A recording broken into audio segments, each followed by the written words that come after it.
The final Megadeth album is here, which feels like quite a serious thing for me. It feels quite emotional because I picked up my first Megadeth album back in 1987, Peace Sells. I'm gonna listen to this for the first time, apart from a few of the tracks, of course, which I've heard before. Some of the tracks have been released as videos, but I'm gonna play this album and I'm gonna stop each track after one play and give you my reaction afterwards. You won't hear any of the music for tedious YouTube copyright reasons, but I'll give you my thoughts.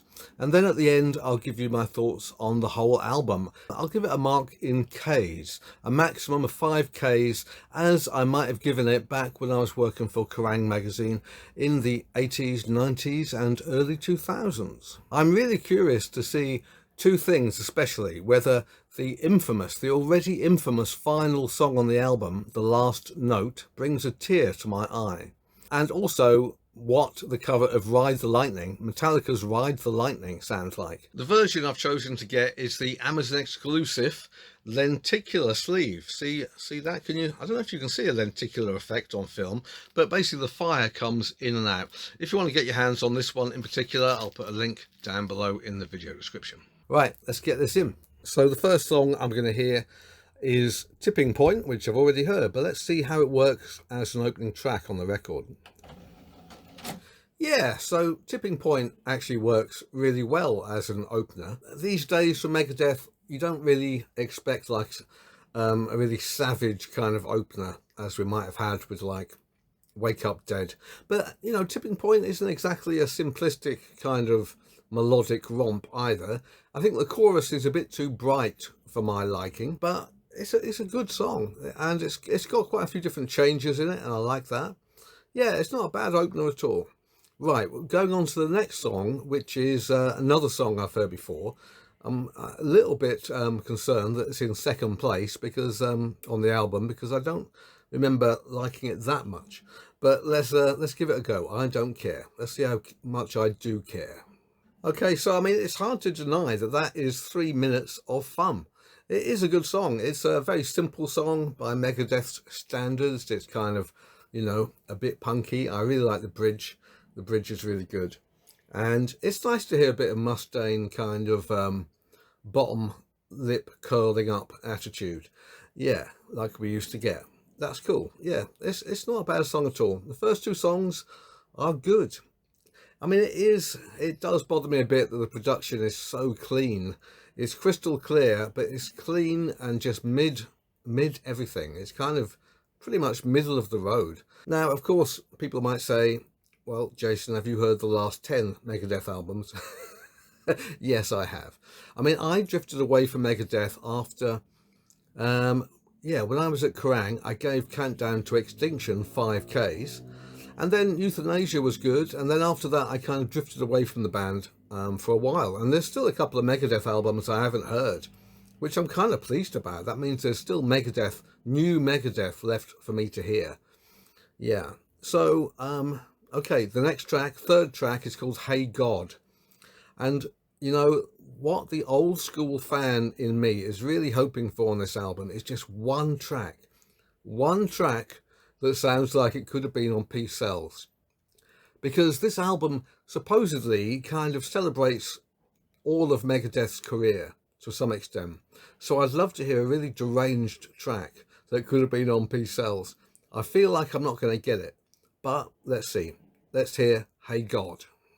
Yeah, that was a really good song. Hey God is really good. And no, it's not a cover of the Bon Jovi song. Yeah, that's like a really catchy heavy rock song in which Dave Mustaine kind of lays a few of his insecurities bare. Yeah, I really like that. And, you know, it's kind of, even though I'm saying it's a mid-range production, it's not like it's lightweight. It's still heavy, but just in a very clean-cut kind of way. That's what I'm trying to say. Yeah, I like that. And that was about 3.5 minutes long. I like that the songs on this album are quite to the point so far. The next one is, oh, Let There Be Shred, another to the point song. Yeah, I know that this is a song I've heard and that I like, but let's spin it again. Yeah, that's a fun track. It's a speed metal song. I mean, here's a side note that might be a bit controversial, but Megadeth have never been a thrash band. They've never been a thrash metal band. I think state-of-the-art speed metal band was a good way to sum them up back in the 80s. But for me, they never used that actual thrash beat, I don't think. Even something like the song Black Friday was kind of like up-tempo metal rather than a thrash beat.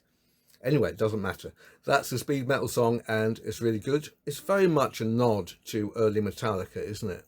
Another nod to early Metallica. And it's fun. There's not a lot more to say about this. By the way, I'm not overthinking my reactions to these songs at all. I want to make it just as real as possible. So I'm hitting pause and then pressing record on this phone so I can tell you what I think of it straight away. Okay, the next song is, it's Puppet Parade. A song that did come out just before the album release, but I purposefully did not listen to it. So let's hear Puppet Parade. Yeah, that's really good. Sort of more mid-paced and more melodic, in tune with the kind of the countdown to extinction / euthanasia eras. And it's a really good song. The title and the use of puppets in the lyrics obviously can't help but bring to mind the imagery of marionettes swaying to the Symphony of Destruction. So maybe that's a deliberate nod there. But that's a really good song. Yeah, I like that. And one interesting thing about this production that I've just noticed is that it's clear, but not overproduced. The vocals in the chorus of this song sound like they haven't been really treated at all. And I mean that in a good way. They sound just like honest vocals. Like Dave is kind of singing this melodic chorus, but it's not it doesn't feel like it's been touched up around the edges, which is interesting. Yeah, really good song. So next up is Another Bad Day. Will this be a song that sounds like Peace Sells to keep me happy? Let's see. No, it doesn't really sound anything like anything on Peace Sells, apart from a vague kind of thematic echo of the song Good Morning from Peace Sells, in a sense, in a little bit anyway. Yeah, I like that. It's got a really classy guitar line threaded through it, a really nice melody. Yeah, really good. It's a good song. I like it. I mean, I haven't disliked anything, which is good. It's not that I expect to dislike Megadeth songs, but sometimes songs from the last sort of, few albums, a few of them have kind of washed over me a bit, but this seems pretty consistent, and the songs are also pretty lean and mean. They're sort of like about 3 to 4 minutes long, seemingly so far. Now, since we're roughly halfway through the album, let me tell you about the community that I've bolted on to this YouTube channel. This community is a private place where rock fans can actually interact with mutual respect. Yeah, can you believe that? I mean, you've seen Facebook groups, right? Metal Facebook groups. Jesus Christ, what is going on in there? People in these Facebook groups have forgotten that metal fans are in a microcosm when you look at the big picture.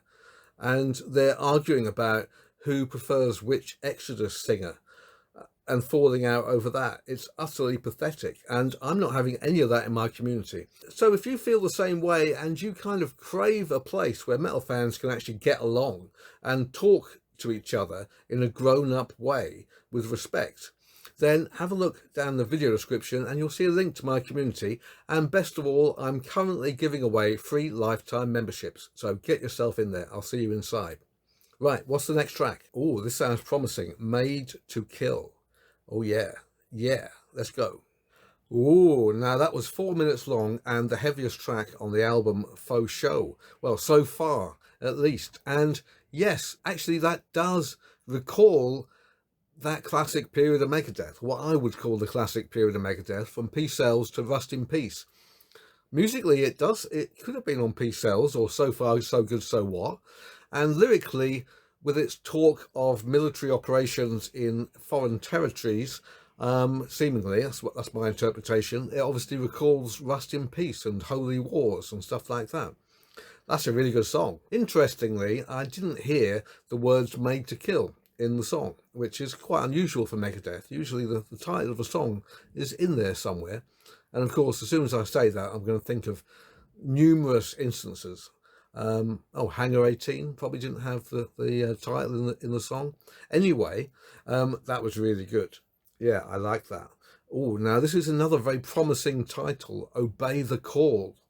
Can this be The Conjuring Part 3? Obviously, Five Magics was Part 2. No, I'm sure it really isn't, but it sounds really good. Let's hear it. Well, you won't hear it, but I will. See you in a minute. Yeah, once again, there's a hint of old school in that one. It starts off kind of mid-paced and heavy, and ends up kind of up-tempo, kind of speed metal again. Not as strong as Made to Kill, I think, on first listen at least. Still really good. By the way, it's a really nice booklet with some nice Vic Rattlehead images that the kind of thing we all want to see in a Megadeth record. Yeah, Obey the Call seemed to have a war theme once again, incidentally. And this next song is called I Am War. And this next song is called I Am a War. So maybe this is like a thematic trilogy. Let's see. So that was like a mid-paced rock song, essentially, and a really good one. I don't think it's about war around the world, etc. in terms of conflict. I think it's Dave's personal unstoppability being celebrated in this track, and I couldn't help but think maybe it's just my own sort of mindset and my own experience of the last year or so, but it might have been inspired by his his cancer that he had. It kind of had that, has that kind of nothing has stopped me kind of feel about it. I might be completely wrong. So there's only one new Megadeth track left. Well, there's two tracks left. There's The Last Note and Ride the Lightning, the cover of a Metallica song. Now, let me share my biggest fear about The Last Note. Please, please, God, do not let this be a piano song. Please don't let this be piano with orchestration. And please don't let it be a ballad either, although I suspect it may be a ballad. Let's see. And will it make a glass eye cry? Yeah, will it make either of my glass eyes cry? Let's see now. Phew, that is actually largely a mid-paced rock song, and a good one. To be honest, I wouldn't say it's a great one, because I think it's one of those songs where the lyrics, the emphasis is on the lyrics more than the music, and so the music backing up the words is kind of unremarkable and a bit pedestrian, I'm sorry to say. Apart from a bit of a smattering of sort of Spanish guitar, it's fairly standard stuff musically. But lyrically, yeah, I must admit, it made me feel sad at the end there, and actually kind of made my hairs stand up on end a little bit in the final verse, which is quite a recommendation for any song. Yeah, it's really sad that Dave, well, supposedly isn't going to make any more music. Who knows? Never say never. He is being forced to, largely it seems, because of his physical problems he's having with his hands. And I just saw him say in a recent interview, a current interview on YouTube, that, if there's a magical operation down the line that can fix his hands, then he'll probably play again. But it's good that he has decided to put a full stop on this, I suppose. But who knows? So there we are, The Last Note. But there is one more track to hear, and I really am really intrigued to hear this. So I'm going to listen now to the final track on the album, the bonus track, although I'm not sure if there are any versions of this album that doesn't have this track on it. So in what sense is it a bonus? I'm going to hear Ride the Lightning. So 6 minutes long, Ride the Lightning is the longest song on the album, I'm pretty sure. And the only uncomfortable thing about it being included on this album is that it's also the best song on the record. Yeah, I wish it wasn't, but it is. Because, Ride the Lightning is a great song. And of course, Dave co-wrote it, so he takes credit for it. It's not like this is a diss on Megadeth, me saying that, although it is a bit of a diss on this album. I must admit, when Dave spoke about the Ride the Lightning cover, he made quite a big thing of how they've sped it up a bit. And I don't think they've sped it up that much, maybe a little bit in places. The way that Mechanics from the first Megadeth album is so much faster than the Four Horsemen. I thought the same might be true for Megadeth's version of Ride the Lightning. But no, I think it's a pretty straight cover. Some of the riffs sound a little bit different, I suppose due to Dave's own kind of phrasing of the riffs. And actually, it sounds a bit like he's playing the main verse riff a little bit differently, with a bit less of a kind of a slide on the power chords, which is interesting. But it's really interesting to hear Dave sing that song and the band playing it. Yeah, I think it's a fun thing, and it doesn't make a bad closer, actually. This album is really good, even though any old school Megadeth fan is going to be disappointed if they go in there expecting or hoping for peace sells again. You know, that's been the case for a couple of decades now, hasn't it? And so I'm just glad I got one track that had that peace sells feel about it, broadly speaking.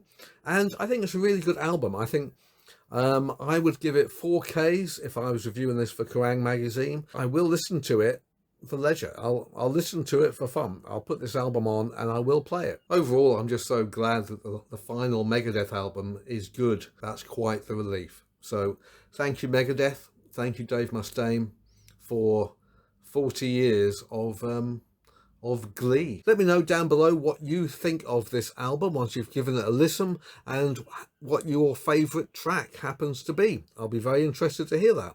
Around the screen you'll see other videos that you might want to carry on with, but either way, thank you very much for watching, and please remain possessed by metal.